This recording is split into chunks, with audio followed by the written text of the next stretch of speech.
오늘은 사울과 요나단의 죽음이라는 제목으로 함께 은혜를 나누겠습니다. 우리가 지금까지 금요예배를 통해서 사무엘상 1장부터 오늘 31장까지 함께 은혜를 나누게 되었습니다. 자, 오늘의 이 마지막 장에 나오는 내용은 그렇게 기세가 등등했던 사울왕이 결국에는 마지막의 때를 맞이하게 되는 것을 봅니다. 사울이 죽음을 당할 수 있는, 다윗의 손에서 여러 번 죽음을 당할 수 있는 위기가 있었음에도 불구하고 하나님은 다윗에게 하나님이 기름 부은 자를 해하지 말라 하여 먼저 손을 대지 않게 하시고, 다윗이 죄를 짓지 않게 하여서 다윗은 계속적으로 그 이후로도 더 오랜 시간 고통과 고난을 겪게 됩니다. 그럼에도 불구하고 하나님은 사울이 마지막 이제 때를 맞이하는 시간이 임박하고 이제 때가 되니까 이제 드디어 마지막 전쟁터인 길보아 산으로 몰아오게 됩니다. 이걸 길보아 산 전투라고 하는 참담한 비극적인 상황을 맞이하게 됩니다.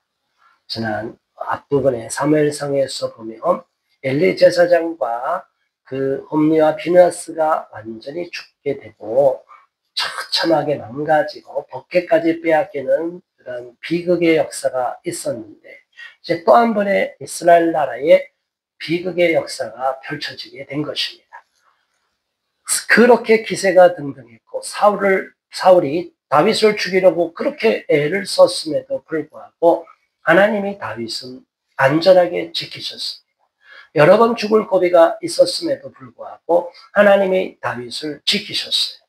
결국에는 도망갈 곳이 없고 숨을 곳이 없다고 하여 골리앗의 나라인 블레셋, 그 중에 가드의 지방까지 도망가서 미친 채 하다가 결국에는 가드 왕의 아기스의 신하가 되는 비참한 일까지 겪게 됩니다. 투항을 하게 된 거죠. 우리 말로 치면 다른 나라에 가서 항복하고 그 나라의 신하가 된 것입니다. 자, 여러분, 다윗이 우리가 지금 볼 때는 훌륭한 업적을 갖고 있고 다윗이 칭찬만 듣고 다윗은 대단한 사람이야, 우리는 다윗을 부러워하고 선망하게 됩니다. 그런데 다윗의 일생을 잘 보면 다윗과 같이 비참한 모욕적인 참담한 일을 겪은 사람이 없어요. 가장 높은 자리에 올라갔다가 가장 비참한 낮은 자리로 곤두박질을 치게 됩니다. 일반적으로 사람들은 잘 나가다가 성공하다가 높은 지에 올라갔다가 꼬꾸라지면 대부분은 자학하게 돼요. 절망하게 돼요. 스스로 너무 수치를 느껴요. 원통함을 견딜 수 없어요. 그래서 결국은 스스로 자기를 절제하지 못해서 극단적인 선택을 하는 경우가 많습니다. 부끄러워서도 그러고 창피해서도 그러고 자존심이 상해서도 그러고 좌절감이 느껴서도 그러고 너무나 견딜 수 없는 모욕감도 느끼는 상황에서 결국에는 자기가 살고 싶은 생각을 잃어버릴 때가 많아요.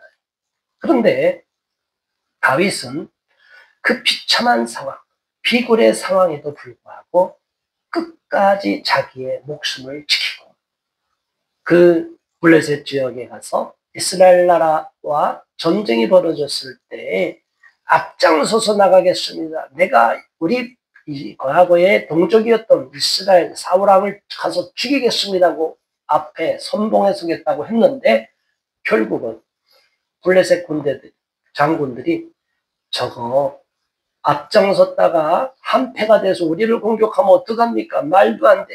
다윗이 앞서지 못하게 하세요. 그래서 뒤로 빠지게 해서 후방으로 쫓겨납니다. 하나님의 역사에 죄를 지을 수 있고 자기 동족을 죽일 수 있는 이러한 너무나 위험한 상황에 처했는데 다윗은 무조건 하나님만 믿고 앞장서서 직진해 나갔어요. 그곳에서는 자기의 식솔들을 다 생명을 보존받기 위해서는 어쩔 수 없이 아기스의 신하로서의 충성을 보여야 되는 거예요. 그런데 하나님은 그 상황에서도 다윗으로 피할 길을 내주셨어요.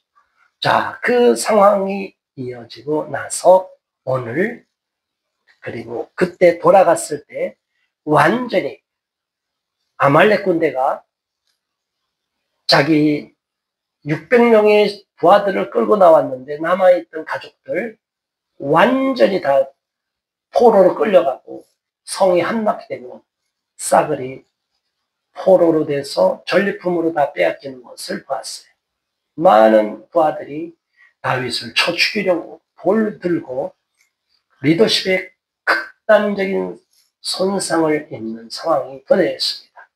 자칫하면 다윗이 자기 밑에 부하들한테 돌 맞아 죽을 수밖에 없는 상황입니다. 왜 그랬습니까? 곽정에 나오는 30장 얘기가 그 얘기죠. 왜 그랬냐? 당신을 믿고 끝까지 따라오면 당신이 우리를 지켜주고 책임져 줄 거라고 했는데, 그래서 자존심을 다 굽히고 블레셋 진영의 투항까지 해서 아기스, 마온의 아들 아기스 그쪽에 가서 부하가 됐는데, 그렇다면 우리를 살려줄 것이지 어떻게 전쟁터에 나갔다 돌아오니까 몽땅 우리 자식들을 뺏기고 모든 재산을 다 잃어버리게 만드느냐? 다윗, 당신은 리더로서 자격이 있느냐? 그래서 완전히 다윗에 대하여 반기를 피게 돼요. 다윗이 참담한 상황을 겪게 됩니다. 다윗도 황망한 상황이 자기의 두 아내도 뺏기고 모든 것을 다 잃게 되는 상황. 그럴 때 다윗은 에봇을 갖고 오라고 해서 하나님께 물어봅니다. 하나님, 저들을 쫓아가리까 말리까? 만약 하나님 가지 말라고 그러면 포기하는 거죠. 어쩔 수 없는 거예요. 다 잃어도 어쩔 수 없는 거예요. 그런데 하나님이 쫓아가라. 반드시 따라잡을 것이다. 그래서 열심히 쫓아가서 적들을 다 파쇄시키고 전리품을 다 빼앗아오고 한 사람도 잃지 않게 돼요. 자, 그리고 나서 남겨진 너무 지쳐갖고 따라오지 못한 200명에게도 똑같이 전리품을 나눠주는데, 이 사람들이 마음이 왜 저것들한테 전리품을 남겨줍니까? 우리 400명이 가서 다 뺏어왔는데 우리 차지만 돼야지 저 남은 것들이 뭘 한 게 있다고 내분이 일어날 수 있는데도 다윗이 리더십을 발휘해서 잘 수습을 하고 나머지 200명에게도 동일하게 분깃을 주고 또 멀리 떨어져 있는 많은 고을에도 전리품을 보내게 됩니다. 자, 그 장면 이후로 이제 마지막 오늘 읽은 본문 31장이 펼쳐지는 것입니다. 드디어 블레셋과 사울의 군대가 전쟁이 벌어졌어요. 대치하고 있다가 전쟁이 벌어졌는데 블레셋 사람들이 이스라엘을 강력하게 치기 시작을 했어요. 대치만 하고 있다가 호시탐탐 때를 보고 있다가 블레셋이 자신감이 붙어서 이스라엘을 탁 치기 시작했어요. 그러자 이스라엘 사람들이 블레셋 사람들의 기세에 눌려서 도망하기 시작합니다. 전쟁이라는 것은 한번 딱 부딪혔다가 한번 꺾이면 확 밀리게 돼 있어요. 한 사람이 넘어지면 뭐 우리 숫자가 많은데 아닙니다. 앞에 사람이 확 꼬꾸라지거나 도망치면 뒤에 사람들도 앞 사람 보고 겁을 먹고 도망치게 돼 있어요. 그러니까 아무리 대군이 있어도 맨 앞에 선봉에 선 사람이 담대하고 강력한 힘을 갖게 돼요. 담대함을 가져야 돼요. 죽으면 죽으리다 하는 믿음을 가져야 됩니다. 그래야 이 전쟁에서 이길 수 있어요. 영적 전쟁도 마찬가지. 조심하고 대비는 하되 겁을 먹을 필요는 없어요. 끝까지 담대한 마음을 갖고 우리는 싸워야 될 줄로 믿습니다. 사람들이 계속 도망을 하니 블레셋 사람들이 길보아 산에서 완전히 이스라엘 백성들을 도륙하기 시작합니다. 얼마나 비참한 일이 벌어졌습니까? 참담하게 이스라엘 백성들이 그 많은 군대를 몰고 왔지만 패전하여 도주하기 시작해요. 하나님이 함께하지 않고 하나님이 도와주지 않다 보니까 결과적으로는 이스라엘 백성들이 전쟁에서 패퇴하고 마는 참담한 일을 겪게 되는 것을 봅니다. 우리는 전쟁은 하나님께 속한 것이라는 것을 분명히 알고 고백을 해야 됩니다. 우리 인생 가운데 승리하는 것도 내 힘으로 승리하는 게 아니라 하나님의 도우심으로 승리하게 될 줄 믿습니다. 나라의 전쟁도 마찬가지. 지금 우리나라도 국가적으로 지금 어려운 상황에 처해 있는데 이 어려운 상황을 반전시키시고 이 어려운 상황에도 불구하고 하나님이 이 나라를 붙잡아주고 계시면 반드시 이 나라가 보존되고 공산화되지 않고 하나님이 맡겨주신 복음의 사명, 선교의 사명을 감당하는 국가로 다시 일어서게 될 줄 믿습니다. 결국 블레셋 사람들이 2절 사울과 그의 아들들을 추격하여 사울의 아들 요나단과 아비나답과 말기수아를 죽이니라. 몇 명이 죽어요? 사울 왕과 요나단과 아비나답과 말기수아. 자, 그런데 여기 순서가 아비나답과 말기수아 역대상 9장에서 보면 요나단과 말기수아와 아비나답과 이스보셋 그 네 번째 아들까지 네 아들이 있는데 그 아들은 남겨두고 나중에 2년 반 동안 왕노릇을 해요. 자, 이 세 아들 완전히 엘리제사장은 두 아들과 엘리제사장까지 한꺼번에 몰살을 당했지만 이 사울 왕과 세 아들이 죽임을 당하고 네 번째 아들은 살아났고 또 요나단의 아들 그렇게 다윗과 친했던 요나단의 아들이 나중에 무비보셋 우리 다윗에게 아주 우대를 받게 되고 사랑을 받게 되는 일이 벌어져요. 자, 아무튼 이때 왕자 3명이 몰살을 당한 거예요. 얼마나 비참한 거예요. 그리고 사울이 전쟁에서 지고 패전하니까 도망을 가는데 활 쏘는 자가 따라 붙은 거예요. 보통은 도망갈 때 왕이 도망가고 내버려 두는 경우도 있지만 왕을 끝까지 사로잡거나 죽이려고 쫓아오는 경우가 있죠. 그래서 활 쏘는 자가 따라잡았어요. 그리고 사울이 그 활 쏘는 자에게 화살을 맞고 중상을 입게 됩니다. 적들이 아무리 화살을 쏴도 화살이 피해갈 수도 있는데 화살이 이제 때가 되었다고 해서 그 화살이 사울의 왕을 빼앗게 되는 거예요. 하나님이 때가 되니까 하나님이 직접 손을 대서 직접 블레셋 군인의 그 손에 의해서 화살에 의해서 사울왕이 죽게 되는 장면이 펼쳐집니다. 우리는 하나님의 이러한 때가 되기까지 너무나 암담한 현실, 사울왕이 포악을 저지르고 끝까지 다윗을 죽이려고 끝까지 물고 늘어지는 사냥개처럼 물고 늘어지는 그 상황에서 답답함을 느꼈어요. 도대체 다윗은 언제까지 저렇게 쫓겨다닐 것인가? 다윗 스스로도 그랬을 거 아니에요. 언제까지 하나님이요 내가 사울의 칼날을 피해야겠습니까? 도저히 피할 수가 없는 상황까지 이르르니까 적들한테 가서 투항하는 일까지 벌어졌어요. 하나님은 그런데 그 상황에서 다윗을 이스라엘 나라에 남겨두지 않고 블레셋에 오히려 투항하고 간 시점에 역사를 이루십니다. 만일 사울왕이 공격을 당하고 사울왕이 죽게 됐다고 하면 다윗이 가만히 있었겠어요? 남아있으면? 우리의 원수를 가만히 두지 않으리라. 그래서 다윗이 칼을 들고 나가서 오히려 블레셋의 군대에게 죽임을 당할 수 있는 상황이 벌어질 수 있는 거예요. 그렇기 때문에 그러한 다윗의 성적을 알기 때문에 하나님은 아예 블레셋 지방으로 도망치게 만들어버린 거예요. 4절 그가 무기를 든 자에게 이르되 네 칼을 빼어 그것으로 나를 찌르라. 할례 받지 않은 자들이 와서 나를 찌르고 모욕할까 두려워하노라.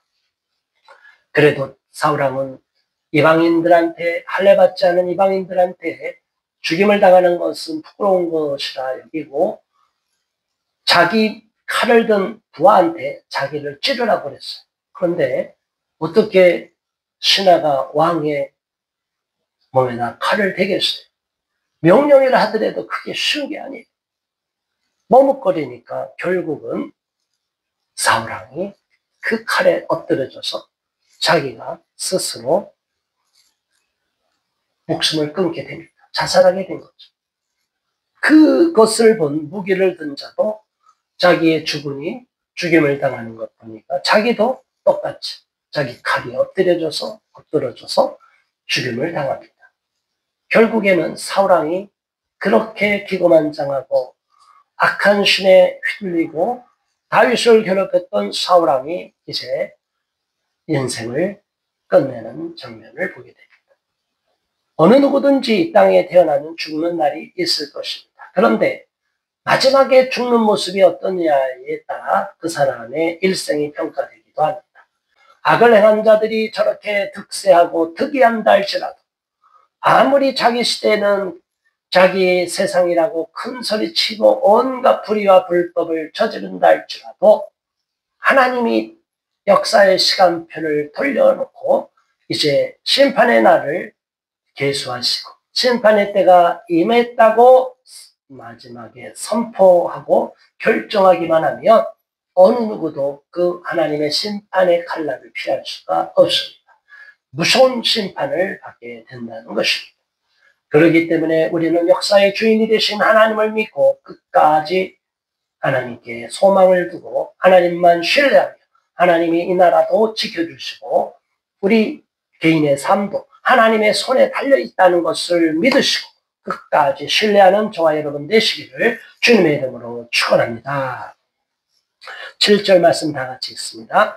골짜기 저쪽에 있는 이스라엘 사람과 요단 건너편에 있는 자들이 이스라엘 사람들이 도망한 것과 사울과 그의 아들들이 죽었음을 보고 성읍들을 버리고 도망하매 블레셋 사람들이 이르러 거기에서 사니라. 아멘. 결국에는 이스라엘 백성들이 완전히 우리가 죽었구나 해갖고 다 도망을 하게 됩니다. 그리고 그 성읍들을 차지하게 됩니다. 너무나 비참한 상황이 벌어지고 마는 것이죠. 그러나 블레셋이 이스라엘 전체를 다 장악하지는 않았고 나중에 사무엘하를 이제 나중에 살펴보겠지만 이 이스라엘의 중부 지역을 다 장악을 하게 되는 거죠. 자, 이 블레셋 사람들이 다음날 죽은 자를 얻기로 온 거예요. 전리품을 얻으러 오고 옷을 벗기로 갑옷을 벗기로 왔어요. 그런데 사울과 그의 세 아들이 길바산에서 죽은 것을 보고 사울의 머리를 베고 전리품으로 가져간 거죠. 다윗도 골리앗의 머리를 베버렸어요.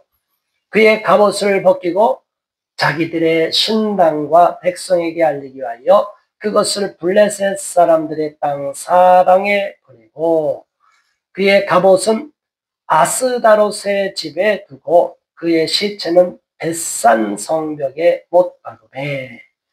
얼마나 비참한지 모릅니다. 너무나 길보아산에서 조금 떨어진 벳산이라는 지역에다가 아예 시체를 벳산 성벽에다가 못을 박아버렸어요. 성벽에다가 사울왕과 그 세 아들을 못을 박으니 얼마나 이스라엘 백성들이 볼 때는 수치스러운 일이겠습니까? 이런 수치를 당하게 되는 것은 사울왕이 범죄했기 때문이고 이스라엘 백성들이 하나님을 떠났기 때문이에요. 그리고 그의 갑옷은 아스다롯의 집에 신당에다가 두었던 거죠. 그때 이러한 사실에 대하여 그래도 의분을 느끼는 사람들이 있었어요. 비록 사울왕이 다윗을 괴롭히고 이스라엘 나라를 잘 통치하지 못했지만 그래도 우리 주군이고 우리의 왕인데 어떻게 시체까지 빼앗길 수 있느냐? 있을 수가 없다. 그래서 의분을 느낀 길르앗 야베스 주민들이 나타나게 됩니다. 이 길르앗 야베스 주민들이 얼마나 용맹스러웠는지 블레셋 사람들이 사울에게 행한 일을 듣고는 모든 장사들이 일어나 밤새도록 달려가 밤에 급습하게 됩니다. 그리하여 사울의 시체와 그의 세 아들의 시체를 벳산 성벽에서 내려가지고 야베스에 돌아가서 거기에 불사르고 그의 뼈를 가져다가 야베스 에셀라마리에 장사하고 7일 동안 금식을 하게 되었다고 합니다. 자, 사울왕의 시체가 새 먹이, 짐승의 먹이가 되고 조롱거리가 될 수도 있었음에도 길라디 야베스 주민들이 용맹스럽게 그래도 마지막에 그 사울 왕의 시신과 세 아들의 요나단을 비롯한 세 아들 말기수아와 아비나답의 시신을 가져와서 완전히 매장을 하게 됩니다. 화장하고 매장하게 되죠. 자, 여러분, 우리는 이러한 비극적인 역사를 통해서 어떤 교훈을 얻게 됩니까? 오늘 우리가 사무엘상 1장부터 31장까지 이야기를 쭉 살펴보면서 한 사람, 다윗이란 사람이 얼마나 힘들게 어려움을 겪고 갑자기 무명에서 유명한 자가 되었다가 영웅이 되었다가 비참한 상황과 꼰두박질 치는 상황, 가장 밑바닥으로 내려가는 상황까지 보았는데 그럼에도 불구하고 다윗은 좌절하고 포기하지 않고 죽지 않고 스스로 목숨을 끊지 않았어요. 저와 여러분이 어떠한 어려움이 있다 할지라도 반드시 고난에는 끝날 때가 있다는 사실을 믿으시기 바랍니다. 반드시 고난에는 끝이 있어요. 시련에는 끝이 있어요. 이 국가적으로도 우리나라의 이 위기는 반드시 끝날 때가 있는데 문제는 우리가 하나님 앞에 준비된 모습이 되어 있어야 됩니다. 우리가 하나님께 기도하고 있어야 된다는 거예요. 졸고 있는 교회가 있으면 하나님이 그때를 끝내지 않으십니다. 계속 악인들이 득세하게 만들 거예요. 그 악인들이 득세하지 못하도록 만드는 유일한 방법은 하나님을 온전히 믿는 사람들이 많아지고 그 기도가 하늘에 상달되어야 될 줄 믿습니다. 우리들의 기도를 하나님이 상달되는 기도를 올릴 수 있도록 우리가 하나님이 연락하는 기도를 올리는 사람, 그러한 삶을 살 수 있는 우리가 될 수 있도록 오늘의 교훈을 통해서 우리가 이 나라와 이 민족을 살리는 그러한 시대적 사명자로서의 역사적인 소임을 깨닫고 더욱 하나님 앞에 충성과 순전한 모습을 보일 수 있게 해달라고 이 시간 합심하여 통성으로 기도하겠습니다. 주여, 할렐루야. 하나님 아버지 고맙습니다. 감사합니다.